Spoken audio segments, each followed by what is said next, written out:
So when I see a man's sperm analysis and he has issues with any of the parameters of sperm, whether it be count, motility, morphology, DNA fragmentation, it sets me on a mission to find out why. So sperm parameters actually very accurately reflect a man's internal health. And if there is actually an issue with one of the parameters, then there's most likely that there'll be an issue with his health somewhere in his body, and we just have to find out where it is. So some common causes of sperm issues include poor diet, an unhealthy lifestyle, alcohol intake, coffee and caffeine intake, drug use, pharmaceutical drugs, stress. It could be because of genetics, polymorphism such as the MTHFR gene mutation, maybe because of obesity. It could be because of a sedentary lifestyle, or the opposite, so an excessive exercise. So it could also be a nutrient deficiency. It could be that their body is very fatigued and their mitochondria are not functioning well enough, or they could have a varicocele. So as you can see, there are lots of different reasons for sperm issues, and that list is probably not even exhaustive.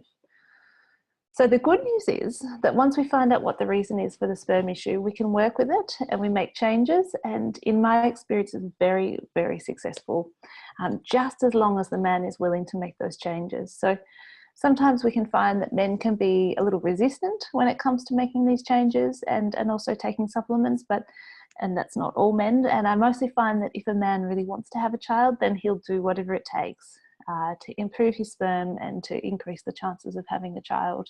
And sometimes it also takes a bit or a lot of support from his partner.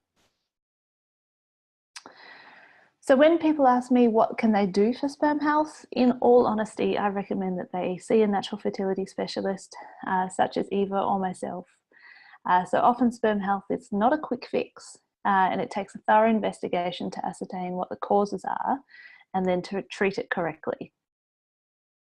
So by all means, start avoiding things that are damaging to sperm health and make dietary and lifestyle changes. And here is a list of places that you can start.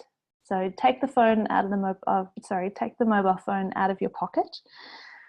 There might not be any proven research that shows that this is going to be beneficial, but I think that when we're using radiation to kill cancer cells, I don't think it's not worth taking the risk of having that radiation in your pocket and potentially damaging those sperm cells. And same with the laptop on the lap. So contrary to what the name suggests, laptops should not be used on the lap. They must be used on a table as far away from the genital regions as possible. To improve sperm health, we want to avoid coffee, alcohol, sugar, trans fatty acids, junk food, and smoking.